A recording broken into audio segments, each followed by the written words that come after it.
You may think you know how to make good callouts, but trust me, you don't. And that's why I'm here to help.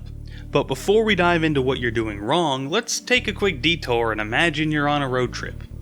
Pretend you're driving in a car and we see two lights up ahead. I tell you to turn at the next light. Do you turn at the first light or the second light? You could argue that I meant to turn at the first light because it's the next light coming up after our previous light. Or you could say that I meant the second light because that would be the next light after the first one. Either way, you turn and I get upset because you didn't follow my instructions.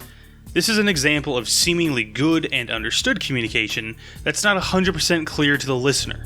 You might be unknowingly doing the exact same thing with your callouts.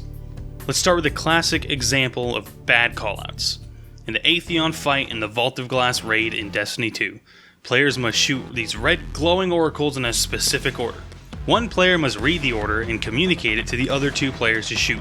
Unfortunately, many teams use callouts like L1, L2, R1, so on and so forth. But these callouts are bad, like actually really bad, because they're not intuitively understood by anyone.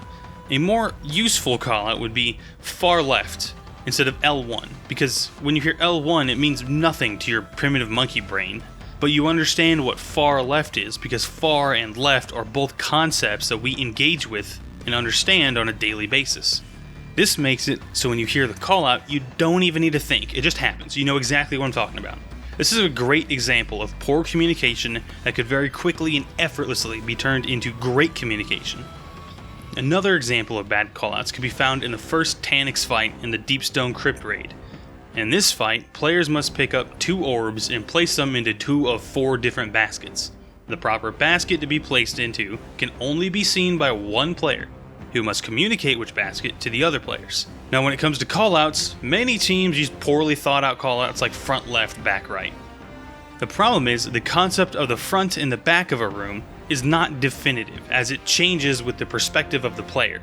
You're not going to change the way people fundamentally view the world just by arguing with them.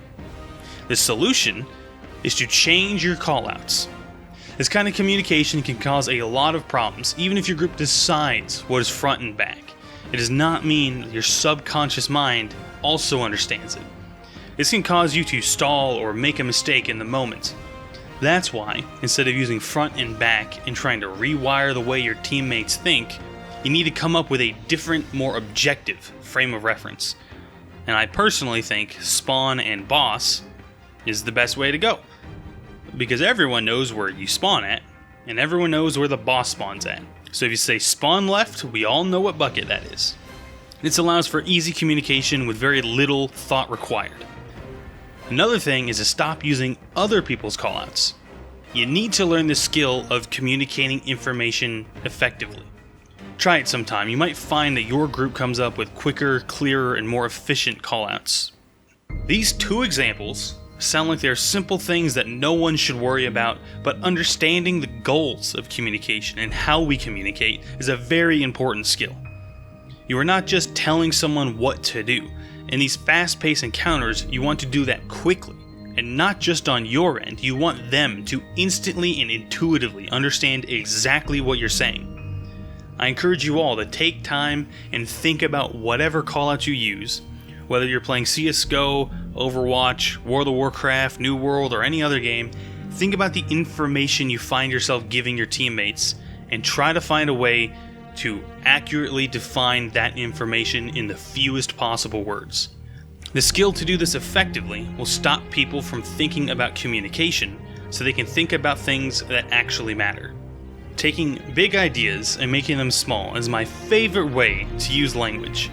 The best thing I've ever done with this is defining tabletop role-playing games like Pathfinder.